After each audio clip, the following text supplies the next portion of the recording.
Hey guys, welcome to PM Pathshala. Guys, class 11th का जो हमारा Indian constitution at work polity का चल रहा है, तो गाइस उसका चैप्टर 3 आज हम स्टार्ट करेंगे, that is election and representation. ठीक है, तो गाइस इसमें हम ना कोशिश करेंगे कि इंपॉर्टेंट चीज़ें लें, हाईलाइटेड मैंने इसीलिए किया है पोर्शन आज, तो वो सारे पोर्शंस को आपको ध्यान से समझना है। ठीक है, अब देखो, इलेक्शन एंड डेमोक्रेसी किसी भी कंट्री के लिए इंपॉर्टेंट क्यों होती है ना? क्योंकि देखो, ये मुमकिन नहीं है कि सभी सिटीजन्स कंट्री के हर एक डिसीजन में डायरेक्ट पार्ट लें, है ना, मुमकिन नहीं है। इसीलिए रिप्रेजेंटेटिव्स होते हैं हमारी तरफ से, जो हम इलेक्ट करते हैं, वो हमारी तरफ से डिसीजन लेते हैं। ठीक है, जब भी हम डेमोक्रेसी की बात करते हैं तो हमें एक ही चीज़ याद आती है ना, democracy is for the people and by the people, है ना, government of the people, by the people and for the people. तो ऐसे में हमें इलेक्शन कराना पड़ता है। इलेक्शन का मोस्ट विजिबल फॉर्म है, अगर आप डेमोक्रेटिक प्रोसेस की बात करते हो तो इलेक्शन एक सिंबल है। इसीलिए मैंने देखो यहाँ पर एक लाइन को कोट करा हुआ है, तो तुम्हारे एग्जाम में डायरेक्ट भी पूछ सकते हैं कि मोस्ट विजिबल सिंबल क्या है डेमोक्रेटिक प्रोसेस का, तो इलेक्शन है। अब इलेक्शन भी दो तरीके से होते हैं, डायरेक्ट डेमोक्रेसी के फॉर्म में और एक इनडायरेक्ट डेमोक्रेसी होती है। दो तरह की डेमोक्रेसी बताई हुई है। डायरेक्ट डेमोक्रेसी का मतलब है कि जहाँ पे सिटीजन डायरेक्टली पार्टिसिपेट करता है day to day decision making में और गवर्नमेंट को रन करने में। ऐसा सिस्टम देखा गया था ग्रीस में, एंशिएंट सिटी स्टेट्स के अंदर। ठीक है, या आप कहो लोकल गवर्नमेंट जो होती है ना हमारी ग्राम सभास, वो इसका क्लोजेस्ट एग्जाम्पल है डायरेक्ट डेमोक्रेसी का। अब पर ये सोचो, क्या डायरेक्ट डेमोक्रेसी हम बहुत सारे लाखों करोड़ों लोगों के साथ कर सकते हैं? नहीं कर सकते। वहाँ तो हमें बाय पीपल रिप्रेजेंटेटिव ही करना पड़ेगा, है ना। तो ऐसे अरेंजमेंट के लिए सिटीजन्स को रिप्रेजेंटेटिव चुनना होता है। ठीक है, और जब हम ऐसे सेलेक्ट करते हैं किसी रिप्रेजेंटेटिव को, तो उसी को हम इलेक्शन कह देते हैं। तो सिटीजन का रोल लिमिटेड है, taking major decision, running the administration. ठीक है, तो एक्टिवली इन्वॉल्व नहीं होते हैं, citizen are involve only indirectly. तो ऐसे अरेंजमेंट को जहाँ पर इनडायरेक्टली लिया जा रहा है, तो वहाँ पर हम इनडायरेक्ट कह देते हैं इलेक्शन डेमोक्रेसी। अब सेकंड क्वेश्चन आता है कि भाई नॉन डेमोक्रेटिक कंट्रीज भी तो होल्ड करती हैं इलेक्शंस, तो उनमें क्या फ़र्क होता है? तो कह रहे हैं कि they do so by holding election in such a way that it does not threaten their rule. वो इलेक्शन इस तरह से कराते हैं कि उनके अपने रूल ना ख़त्म हो, डेमोक्रेसी को लेके वो नहीं चलते हैं। लेकिन हमारे इंडियन कॉन्स्टिट्यूशन में कौन वोट करेगा, कौन एलिजिबल है कंटेस्ट करने के लिए इलेक्शंस, कौन सुपरवाइज करेगा, ये सारी की सारी चीज़ें हमारे कॉन्स्टिट्यूशन में लिखी हुई हैं। और आज इस चैप्टर की मदद से हम ये सब कुछ समझेंगे। इलेक्शन सिस्टम इंडिया में कैसा है उसके बारे में देखते हैं हम आज। देखो, हम जो फॉलो करते हैं वो फॉलो करते हैं एफपीटीपी, लेकिन उसको फॉलो करने से पहले आप समझो ये होता क्या है, first pass the post system. ठीक है, इससे पहले ना मैं एक छोटा सा एग्जाम्पल है वो हम समझेंगे, उसके बाद समझेंगे कि एफपीटीपी क्या होता है।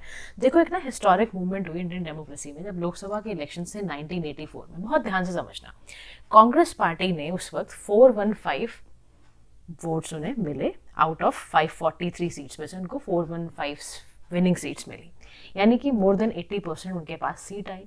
ऐसी विक्ट्री अभी तक लोकसभा में किसी पार्टी को नहीं मिली थी। तो यानी कि कांग्रेस ने 4/5 ऑफ द सीट जीत ली। लेकिन क्या इसका मतलब है कि 4 out of 5 Indian voters voted for the Congress party? इसका ये बिल्कुल भी मतलब नहीं है।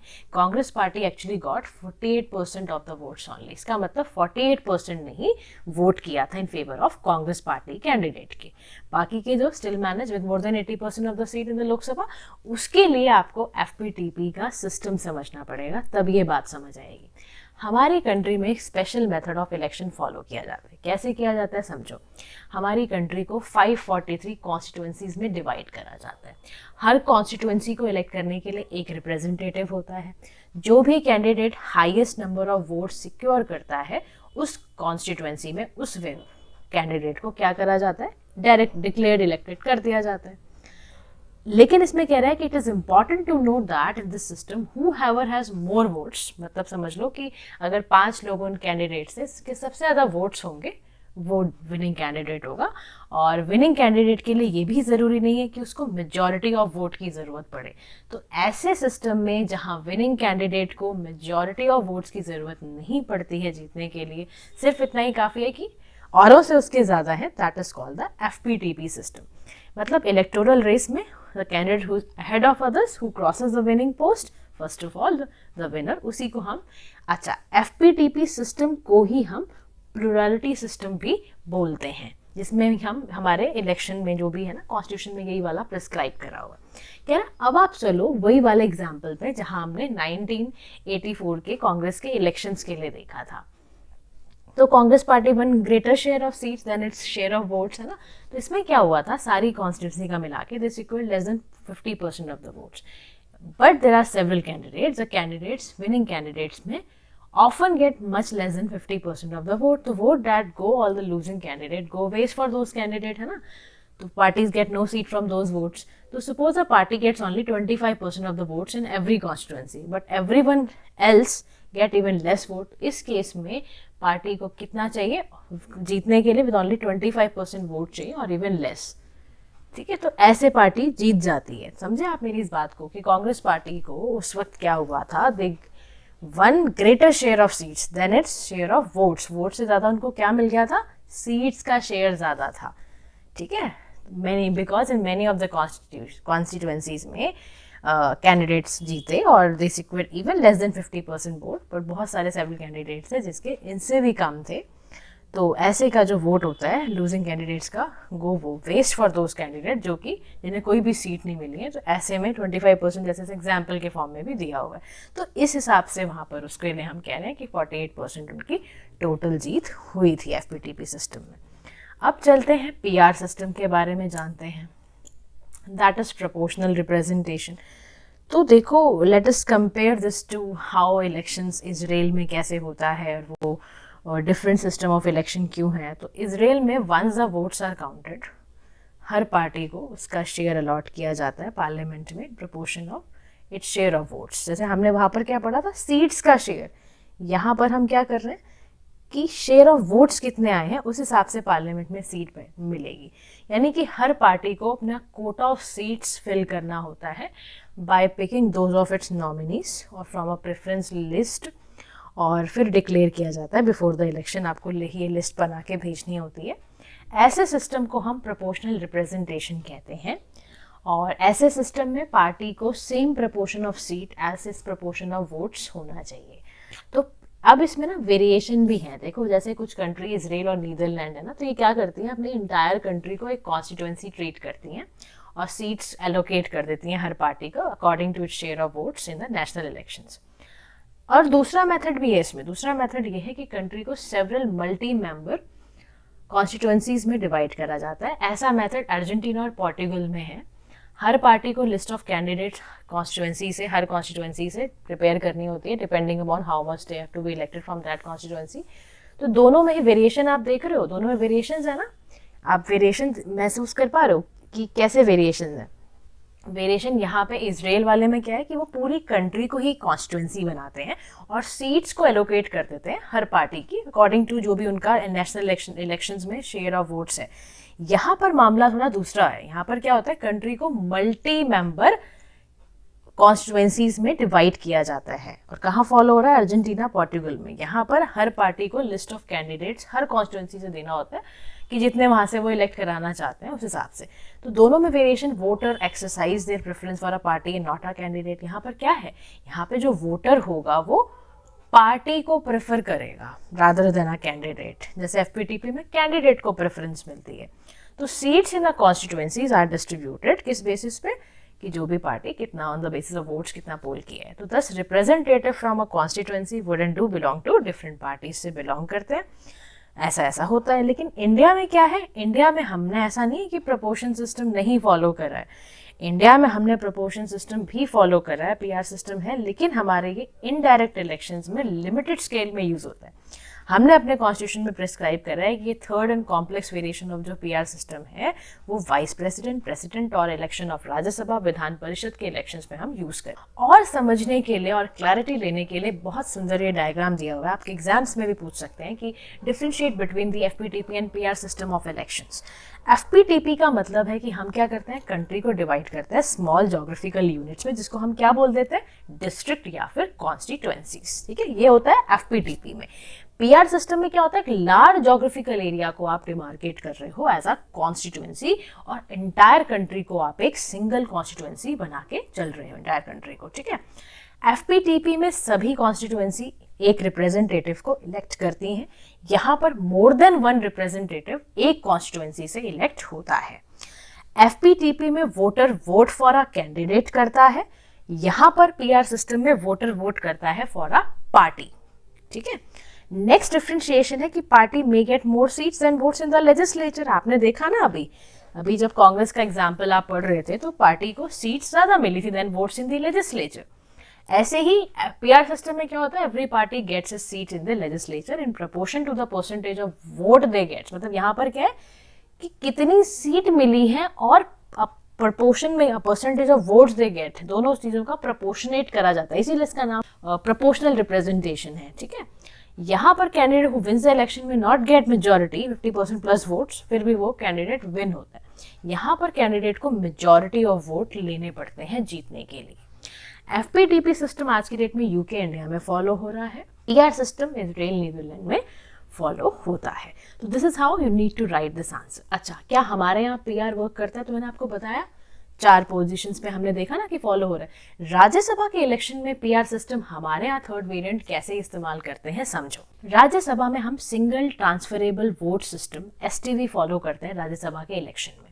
यहाँ क्या करा जाता है, हर स्टेट को स्पेसिफिक कोटा ऑफ सीट्स में दिया जाता है राज्यसभा के अंदर और मेंबर्स इलेक्ट किए जाते हैं by the respective state legislative assemblies. Voters जो होता है उसको हम are the MLAs in that state. कौन होगा वोटर? एमएलएज होंगे उस स्टेट के। तो हर वोटर को ये रैंक करना होगा कैंडिडेट्स को अकॉर्डिंग टू हिज और प्रेफरेंस। मान लो मेरे 5 कैंडिडेट्स हैं ABCD, अब मेरे को लगा भी मुझे C ज़्यादा एलिजिबल लगा, मैंने CBA करके कुछ ऐसा बना दिया।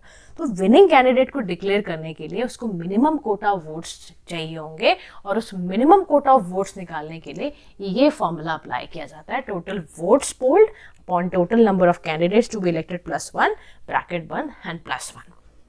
एग्जाम्पल के तौर पर अगर 4 राज्यसभा मेंबर्स इलेक्ट करने हैं हमें 200 एमएलएज इन राजस्थान में, तो विनिंग कैंडिडेट को 41 वोट्स चाहिए होंगे फॉर्मूला फॉलो करते हुए।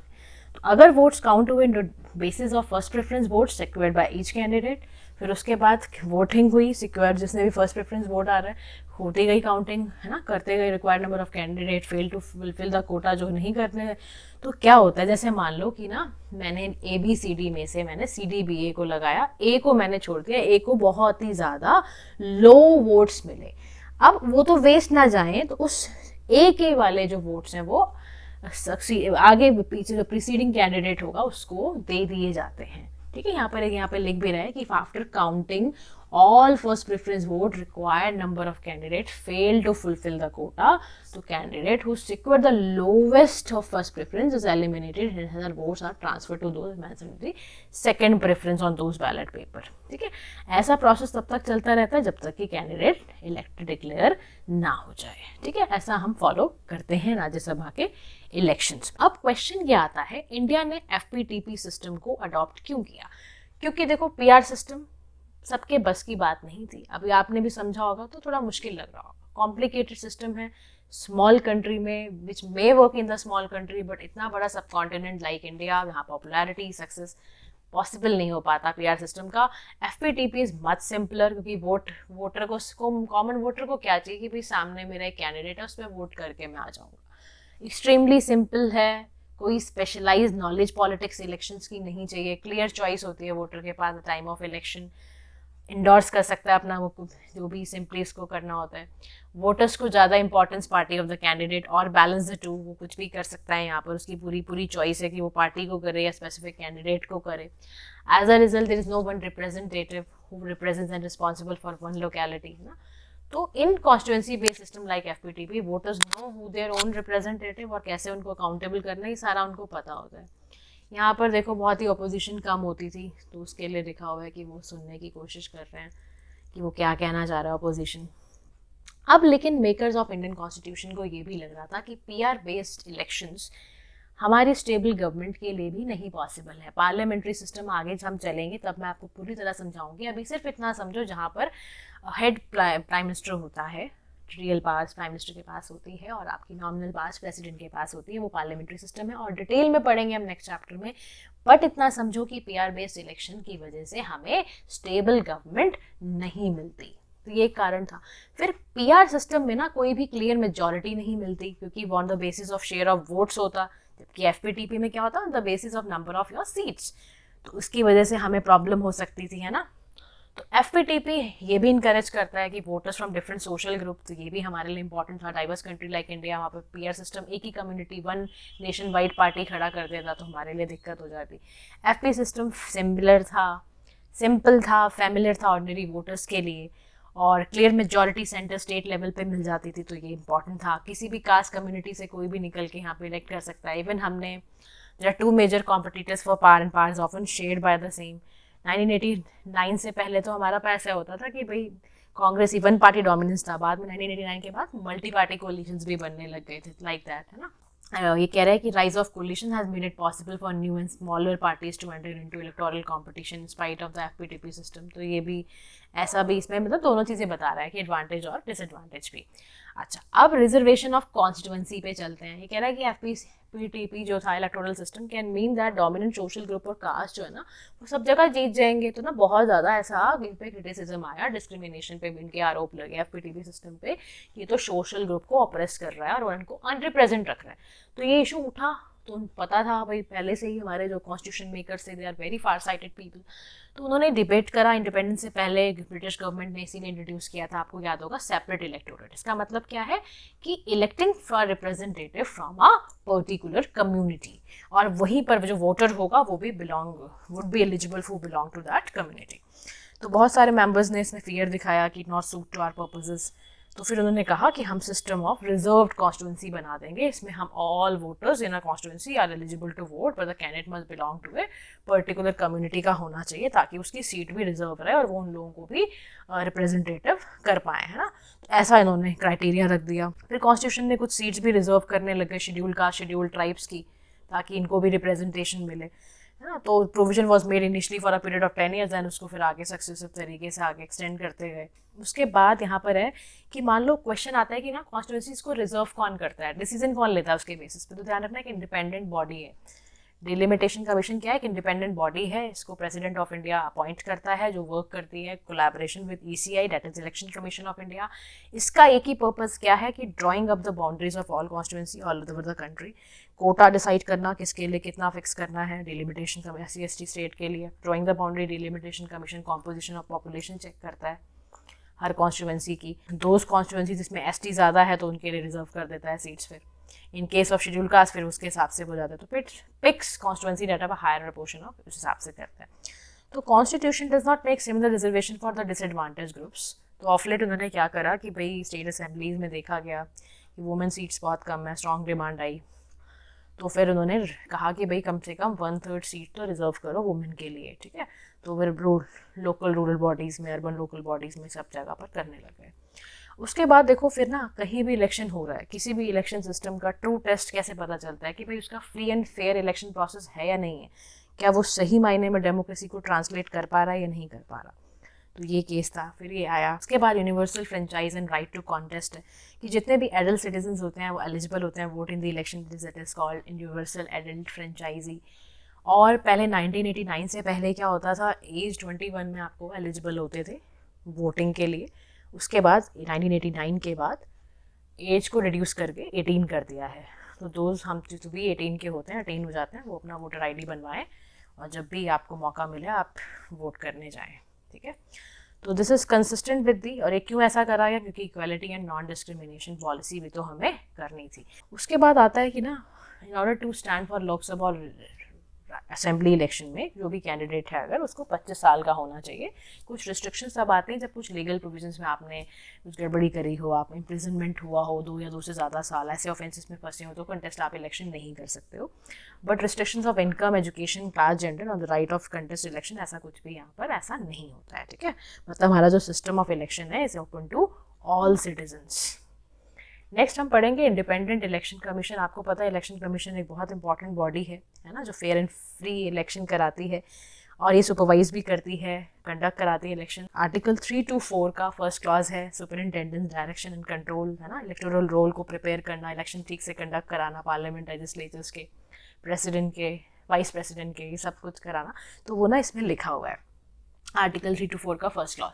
आर्टिकल 3 to 4 बिल्कुल याद रखना भाई, इंडियन कॉन्स्टिट्यूशन का इंपॉर्टेंट आर्टिकल है। इंडिपेंडेंट बॉडी बनाता है इलेक्शन कमीशन को, सुपरिंटेंडेंस डायरेक्शन एंड कंट्रोल कर देता है ना, ये सब है। तो उसके बाद ना ये वर्ड्स कॉन्स्टिट्यूशन के बड़े इंपॉर्टेंट हैं। इलेक्शन कमीशन का एक डिसाइसिव रोल होता है इलेक्शन को कंडक्ट करने में। Supreme court has agree with this interpretation of the constitution. Election commission को असिस्ट करने के लिए आपके पास एक CEO होता है, that is chief electoral officer, हर स्टेट में होता है। Election commission is not responsible to conduct the local body election, very important, ठीक है। स्टेट इलेक्शन कमिश्नर होते हैं independently election commission of India के, वो सारा स्फीयर ऑफ ऑपरेशन को संभालते हैं। इलेक्शन कमीशन ऑफ इंडिया 1989 से पहले सिंगल मेंबर बॉडी थी। 1989 की जनरल इलेक्शन से पहले 2 member कमीशन, ये 2 इलेक्शन कमिश्नर के मेंबर्स बने, मल्टी मेंबर्स बनने लगे। Soon after the elections reverted into a single member। फिर 1993 में 2 इलेक्शन कमिश्नर्स ने फिर बोला मल्टी मेंबर बनाओ और मल्टी मेंबर कमीशन होना चाहिए। शार्प डिफरेंस था ओपिनियन में chief election commissioner other commissioners में। तो मैटर को सेटल करने के लिए सुप्रीम कोर्ट में गए, जनरल कंसेंसस बना और फिर यही माना गया कि मल्टी मेंबर इलेक्शन कमीशन ही अप्रोप्रिएट है, क्योंकि इसमें पावर शेयर होती है और ग्रेटर अकाउंटेबिलिटी होती है, ठीक है। तो अगर क्वेश्चन इस तरह से आए कि भाई चीफ इलेक्शन कमिश्नर या इलेक्शन कमीशन की जो बॉडी है, कॉम्पोजिशन है, उसमें मल्टी मेंबर होना चाहिए या फिर सिंगल हेड, तो आपका ये रहा आंसर। अच्छा, चीफ इलेक्शन कमिश्नर हमेशा प्रिसाइड करता है over the election commission, but इसके पास doesn't have more power than election commissioners. CEC and दो जो इलेक्शन कमिश्नर होते हैं ना, उनको पावर्स इक्वल होते हैं डिसीजन लेने की, कलेक्टिव बॉडी होती है क्योंकि। और एक कलेक्टिव बॉडी को अपॉइंट कौन करता है? President of India. किसके एडवाइस पे? काउंसिल ऑफ मिनिस्टर्स के एडवाइस पे। कॉन्स्टिट्यूशन ये भी इंश्योर करता है कि security and tenure of CEC and election commissioner, और इसीलिए 6 ईयर का टर्म होता है, ध्यान रखना, या till the age of 65 they continue whichever is earlier, उसके अकॉर्डिंग इनकी मतलब ये अपॉइंट और उसके बाद इनका टेन्योर खत्म होता है। CEC क्या रिमूव भी हो सकता है बिफोर द एक्सपायरी? उससे पहले एक छोटी सी चीज़ समझ लो, स्पेशल मेजॉरिटी का मतलब होता है जब प्रेजेंट एंड वोटिंग में 2/3 मेजॉरिटी की ज़रूरत पड़े। सिंपल मेजॉरिटी का मतलब होता है कि टोटल मेंबरशिप में आपसे जो वोट आ जाए उसको सिंपल मेजॉरिटी कहते हैं। अच्छा, वहीं चलते हैं। तो बिल्कुल ECI इलेक्शन कमिश्नर को या जितने भी चीफ इलेक्शन कमिश्नर होते हैं इनको रिमूव करा जा सकता है before the expiry by the term. कौन करता है? By the president. दोनों हाउस ऑफ पार्लियामेंट ने अगर रिकमेंडेशन दी है स्पेशल मेजॉरिटी से, मैंने आपको कहा ना 2/3 मेजॉरिटी से अगर वोटिंग आई है पार्लियामेंट के दोनों हाउसेस में, तो वे करा जा सकता है। And this is to done to ensure that ruling party can not remove a CEC, ताकि कोई फेवर वाली बात ना हो। और इलेक्शन कमिश्नर को हम रिमूव कर सकते हैं by the president of India. अब क्या इलेक्शन कमीशन ऑफ इंडिया के कुछ फंक्शंस भी हैं? हाँ जी, बिल्कुल हैं। प्रिपेयर करना up to date voter list को, कोई भी एरर से फ्री रखना, रजिस्टर्ड वोटर्स हैं या नहीं है, एलिजिबल हैं या नहीं है, सारा चेक करते हुए। सेकंड होता है इलेक्शन के टाइमिंग्स बताना, शेड्यूल प्रिपेयर करना पूरा, कि नॉमिनेशन कब फाइल करना है, लास्ट डेट ऑफ स्क्रूटनी क्या होगी, विड्रॉल कब होगा, डेट ऑफ पोलिंग, ये सारे के सारी जो होती हैं चीज़ें, ये सब एंटायर प्रोसेस जो है वो फ्री एंड फेयर कराना, ये भी इनकी जिम्मेदारी है। किसी जगह पर अगर नहीं करवा पा रहे हैं तो वहाँ पर रीपोल कराना या पोस्टपोन करना, कैंसिल करना इलेक्शन कमीशन के हाथ में होती है ये चीज़। Election commission accord recognition of political parties and allot symbol भी उनको अलॉट करना, ये सब भी इनका काम होता है। इलेक्शन कमीशन का कंप्लीट कंट्रोल होता है एक्सरसाइज कराने में इलेक्शन प्रोसेस को। Election commission of India has emerge an independent bodies को फेयरनेस के लिए असर्ट किया इन्होंने पार। ECI के कुछ डिफिकल्ट सिचुएशन, जैसे मैंने आपको बताया ना कि इनका एक फंक्शन ये भी है कि रीहोल्ड कराना इलेक्शन या कैंसिल करना।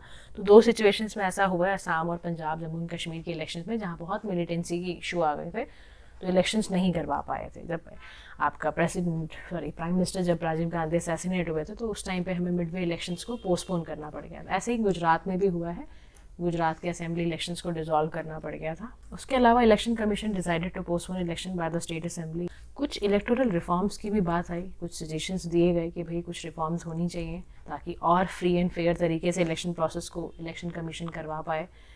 तो बोला क्या कि FPTP तो ठीक है, लेकिन इसके कुछ PR सिस्टम के कुछ वेरिएंट भी इसमें डालो ताकि parties get seat as far as possible in proportion to the votes they get, ठीक है। उसके बाद स्पेशल प्रोविजन रखने को बोला कि एटलीस्ट 1/3 तो कम से कम वुमेन को रिप्रेजेंट करो पार्लियामेंट असेंबलीज वगैरह में। स्ट्रिक्टर कंट्रोल लगाने पर बोला कि भाई मनी पॉलिटिक्स नहीं होनी चाहिए, रोल ऑफ मनी जो है वो इलेक्टोरल पॉलिटिक्स में नहीं आता है। इससे रिलेटेड गाइड मैंने ना एक इलेक्टोरल बॉन्ड पर एक शॉर्ट वीडियो बनाया हुआ है, वो भी मैं लिंक आपसे शेयर करूँगी, आप वो भी उसमें आप इसको देख सकते हो। तो candidates with any criminal case वो कंटेस्ट करने से बिल्कुल बार किया जाए, कंप्लीट बैन लगाया जाए, caste and religious appeal campaign में नहीं की जानी चाहिए, ट्रांसपेरेंट एंड डेमोक्रेटिक मैनर में पॉलिटिकल पार्टीज फंक्शन करें, ठीक है, क्योंकि हमारा असल काम क्या है, फ्री एंड फेयर इलेक्शंस। वो तभी हो पाएंगे जब सारी ये चीज़ों को माना जाएगा जो भी इलेक्शन कमीशन ऑफ इंडिया उस समय लगा रहा है। Thank you guys, keep watching.